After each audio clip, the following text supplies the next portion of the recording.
Good afternoon, and welcome back for our next virtual session titled 401k's and IRAs Building a Safe, Secure Future for Yourself and Your Employees. Please join me in welcoming our next two speakers, Melissa Chambers and Nicolle Wilson.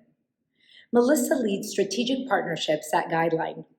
A recovering lawyer, Melissa transitioned into tech leading strategy and analytics for several lines of public and private partnerships at Lyft and never looked back. Now she's leveraging her passion for people and growth mindset to build relationships that unlock exponential growth for partners and Guildeline, all in service of enabling small and medium businesses to build a safe, secure future. Nicolle heads the Retirement Consulting Department at Guildeline, formerly an attorney who graduated from the UCLA School of Law. Nicolle found her true passion to be financial planning and helping individuals achieve their retirement and other financial goals. She now combines her financial planning experience with her ERISA expertise to help small business owners create the perfect 401k plans for themselves and their employees. Please welcome them both. Hey, welcome everybody to our Startup Grind workshop on state-sponsored retirement programs. So before we start, I just want to go over our disclaimer here that the information presented in this webinar is for educational purposes only, and we are not giving personalized investment or tax advice.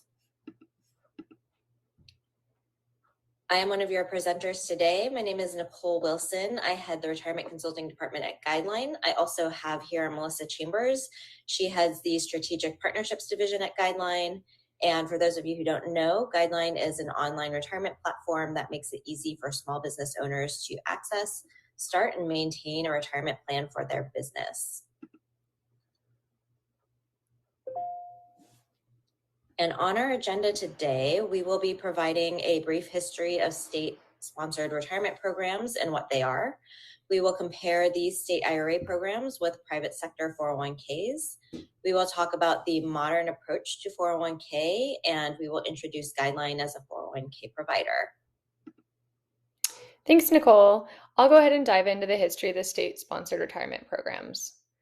Let's start by taking a look at the data states were looking at when they approached the issue of retirement readiness for their residents. The Federal Reserve recently published a report that indicated 1/4 of non-retired people in this country have zero retirement funds. Instead, Social Security is the most common income source of retirees. We'll take a look at what that means in detail in our next slide, but generally it's not enough to support most retired households. The Fed also found that even if non-retirees had some retirement savings, 64% of them don't feel they're on track to retirement. Furthermore, 60% have low comfort levels regarding making retirement decisions. And finally, when they looked at why people are retiring, they saw that in this post-pandemic era, it's interesting to note that 29% of those who retired in 2020 did so because of COVID-related factors. And 47% of retirees in general had to adjust the timing of their retirement due to health problems, caring for family, or being forced to retire. Knowing that Social Security is the most common retirement income source, we might wonder if retirees can live on this alone. It's worth noting that the Social Security Administration designed the program to replace 40% of pre-retirement income for average earners. So that means they didn't actually take into account retirement expenses. As of October 2020, retired households headed by an adult 65 or older typically spend about $50,000 a year. So if you had two Social Security earners with an average benefit of $18,259 per year, they will cover only about 73% of expenses. If you have only one earner, then that's about 36% of those expenses being covered by Social Security. So if you have a quarter of the country's workers with no savings and more than half with insignificant savings, who's covering the rest of the bill? State governments are thinking they might be responsible for covering some of it. So if the states can incentivize workers to start saving for retirement, then there will be less state government aid needed. States know that their residents aren't saving enough for retirement and also understand that people are much more likely to save for retirement through a workplace plan. In fact, they are 15 times more likely to do so, according to AARP. Unfortunately, 33% of private sector workers, or 41 million people in the United States, are not able to save for retirement through their workplace because they lack access to such a retirement plan. So, if we know all this, many states have decided to mandate that businesses sponsor a retirement plan if they haven't already been doing so. So, since 2012, 45 states have looked into a program to target the millions of people that lack access to a retirement plan through their job. If we take a look at all of these states, right now we have 3 of them currently sponsoring active auto IRA plans. Those are California, Illinois, and Oregon. These states require that businesses of a certain size offer an employer-sponsored retirement plan or else join the state IRA program. Then we have Washington State with a marketplace IRA. So this program is completely voluntary, but employers can shop the marketplace for state-verified retirement plans. Then we have 2 states, Massachusetts and Vermont. These states are going a slightly different route. They have multiple employer plans, or MEPs for short. The Massachusetts plan is voluntary for nonprofits only. And then we have Vermont's plan, which was actually supposed to launch in 2021, but has stalled. But they will also be sponsoring a MEP at some point. Finally, we have a handful of states that have approved auto IRA plans, but they have not yet begun implementation. These states will most likely have programs set up within the next 2 years.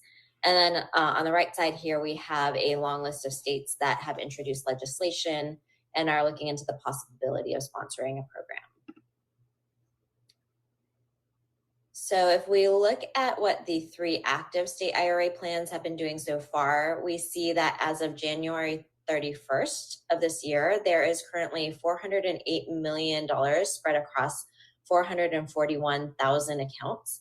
So this equals a 68% effective participation rate, meaning that effectively 68% of employees from these 50,000 registered employers have participated in these programs. So quite a lot of money for just a few years of being an enactment. And state IRAs are really ramping up. So now that we kind of understand the thought behind these state programs, I want to take a look at how they work.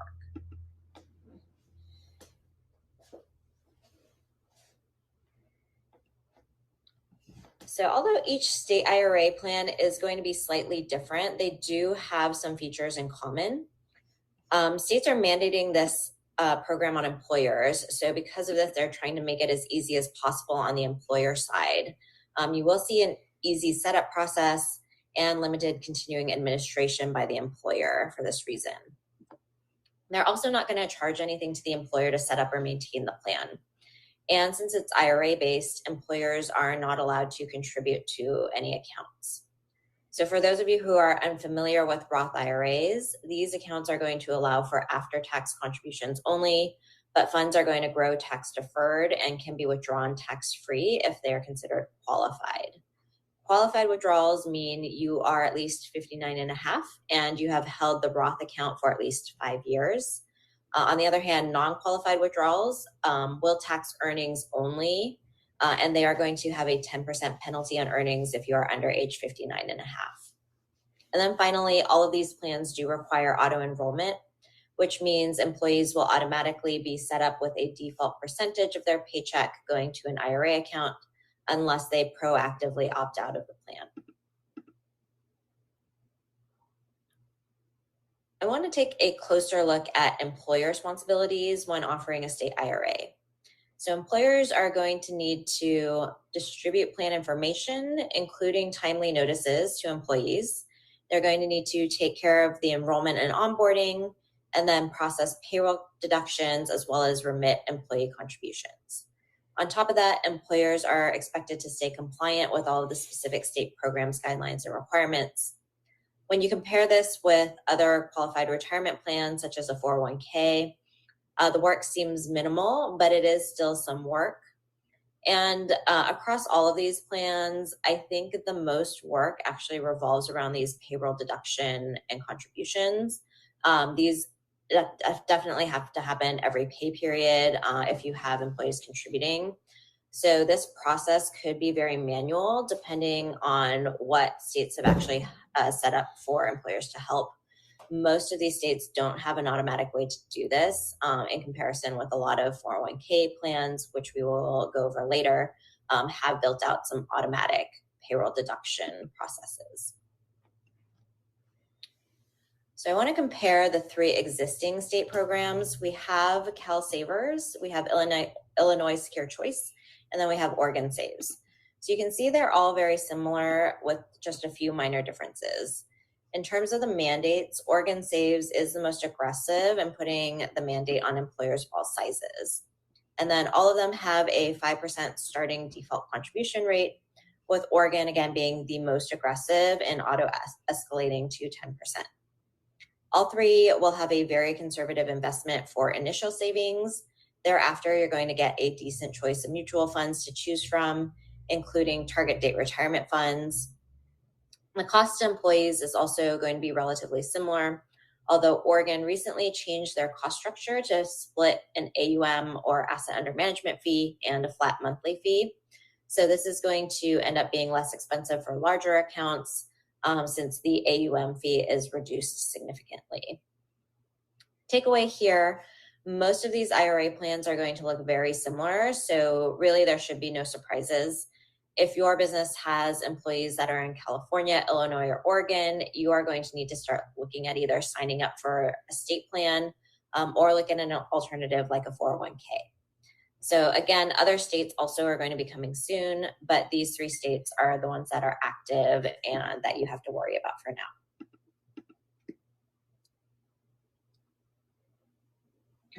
Looking at some of the important deadlines you should know for these 3 states. So in California, the deadline for businesses with more than 50 employees has already passed. If this is you, you should set up a plan ASAP. Businesses with between 5 and 50 employees have until June 30th, 2022 to register. So if this is you, then you should also be looking at setting something up now.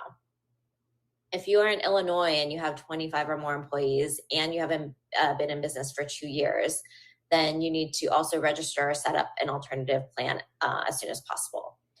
For those in Illinois with 15 to 25 employees, you must register by September 1st, 2022. And then if you have between 5 and 15 employees, then you will have to register by September 1st, 2023.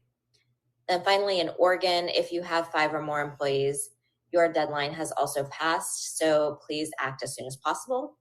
For those with fewer than 5 employees, you have about a year before they're going to start imposing any penalties on you.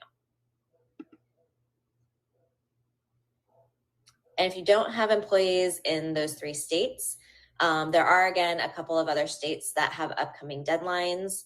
Of note here, we have Connecticut and Colorado targeting businesses with over 5 employees, both sometime this year. Then we have Maryland launching in June. There is no mention of an employee requirement, so we just assume that it's open to businesses of all sizes. And then we have New Jersey, who was supposed to roll out this year, but they have postponed. We're watching them for more news. Okay, so you may have noticed that we've been saying the states are mandating either a state plan or another workplace retirement plan in its stead. So a very popular alternative to the state IRA plans has been a 401k plan. So I want to look at how the two compare. And first, let's start with why businesses would want to start a 401k plan. So first and foremost, it does attract and retain top talent. Having a 401k plan gives you a competitive advantage against 90% of other small businesses for recruiting and retention purposes. There have been studies that show most workers will pick a company with better benefits These include 401k over a company that just offers higher pay with no benefits. We have a second positive, which is employee job satisfaction. So retirement benefits are the third most requested benefits by employees, and that's just behind health insurance and PTO. A 2017 study by the Employee Benefit Research Institute also found that almost 6 in 10 workers who are extremely satisfied with their benefits are also extremely satisfied with their jobs. And then finally, we have tax savings at both the individual and company level. Employees get the tax-deferred savings benefit of saving their own money into the 401k, and then employers can also make contributions that are free from federal, state, and payroll taxes on both sides to supplement those employee contributions. When we look at the employer side, they also get the benefit of 2 tax credits when they start up a 401k. First credit here is the retirement plan's startup cost credit. So employers are going to be eligible to receive this credit if they have 100 or fewer employees who made at least $5,000 for the preceding year. They have at least one non-highly compensated employee, NHCE for short, as a plan participant, and they didn't sponsor a retirement plan in the 3 years before claiming this credit. Maximum amount of the credit is the greater of $500 or the lesser of $250 for each NHCE or $5,000. The credit applies for up to 3 years and is going to be limited to 50% of eligible startup costs. These costs include ordinary and necessary costs to set up and administer the plan and educate employees about the plan. So this means the maximum credit is going to be $15,000 over 3 years. Then we have the other credit that you can be eligible for. This is the small plan auto enrollment credit. This credit is given to small businesses that add a new eligible automatic contribution arrangement, EACA for short, to a 401k plan beginning on or after January 1st, 2020. So if you already had a plan which already had auto enrollment in 2019 or before, you would not be eligible for this credit. The auto enrollment must also specifically be an EACA provision. This provision does have some restrictions in terms of timing and notices, but it also gives employees the opportunity to get a refund of their money if they were accidentally enrolled. The credit is going to be a flat $500 per year for up to 3 years. And the great thing about this credit is it's not limited to plan expenses, so it can be layered on top of the startup credit. So this gives a small business the opportunity to get an additional $1,500 in total tax credits, and combined with the startup credit, this is going to be a potential $16,500 over 3 years in savings. And of note, state IRA plans are not eligible for either of these credits at this time. It's really just qualified retirement plans. Okay, so looking at administration of a 401k plan, this is going to be fairly complex and it will include everything you see on this slide.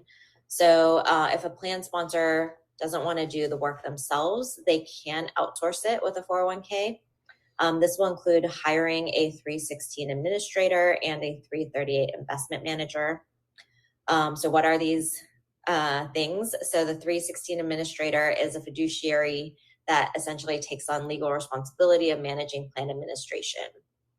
So really, they are the ones that are taking care of anything and everything from collecting contributions. They track eligibility, send out notices, do non-discrimination testing, file the Form 5500, pretty much everything you can actually see here. Then we have what's called a 338 investment manager. This is a fiduciary who is an investment advisor hired to take on the responsibility for creating and maintaining the plan's investment selection. So when you hire a 338, you're actually relinquishing all of the decision-making abilities when it comes to plan investments, but you're going to be relieved of virtually all fiduciary duty on the investment side.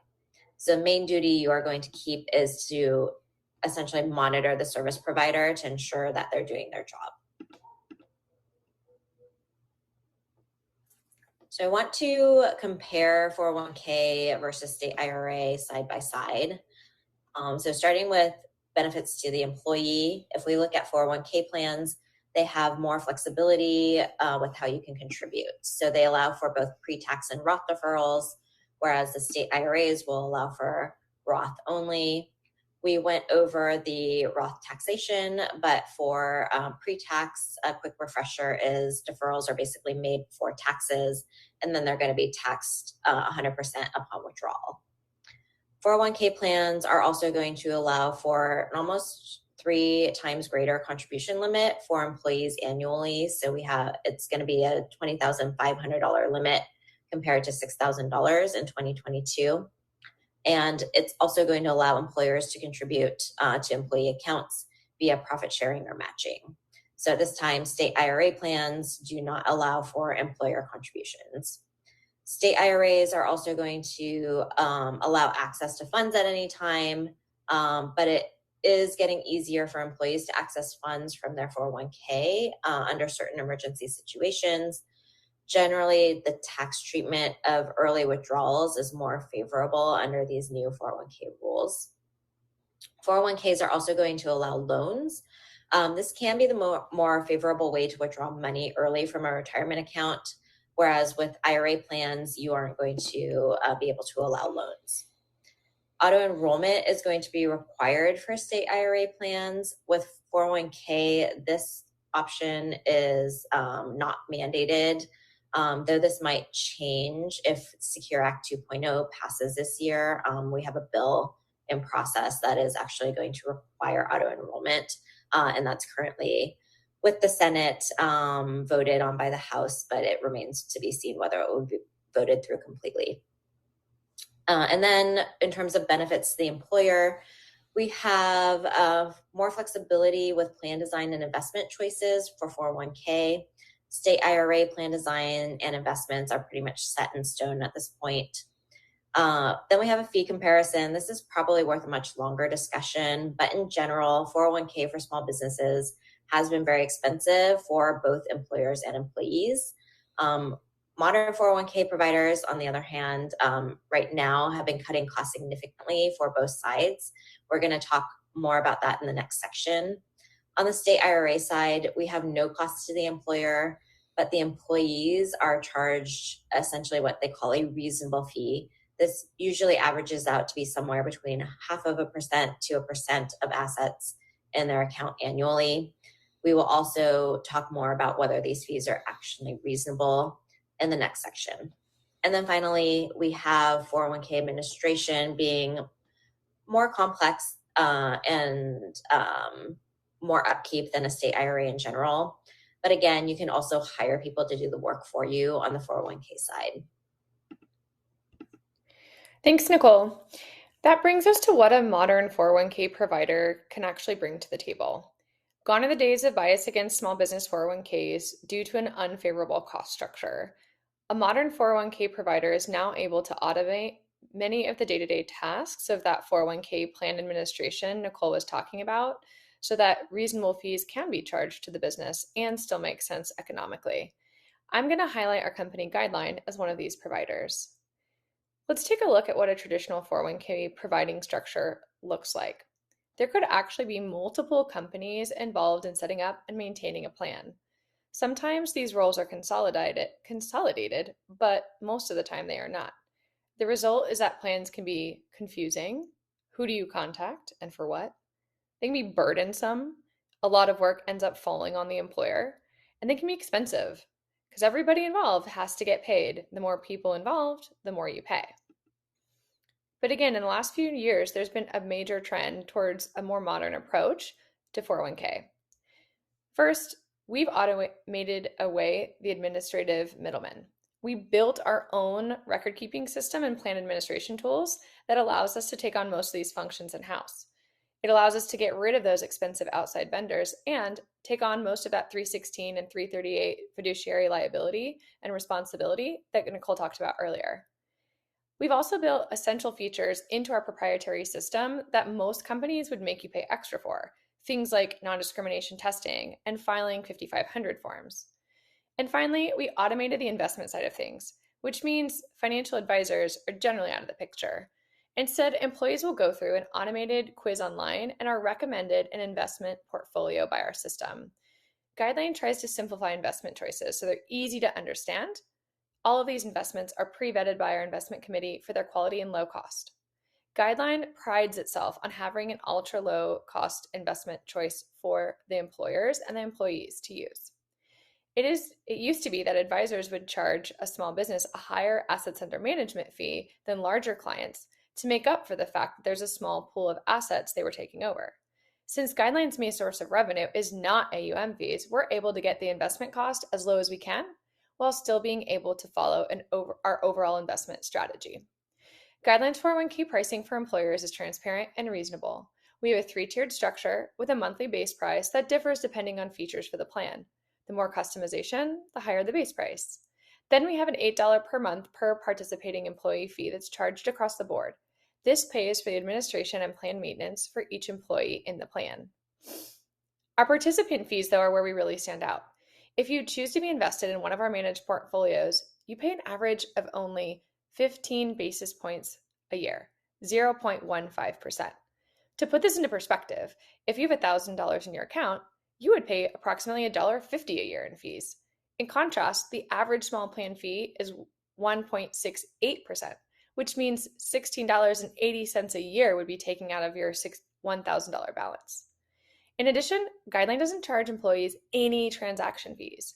So those emergency situations Nicolle talked about earlier, where you may need to take out a loan or distributions, can come out at no additional cost to participants.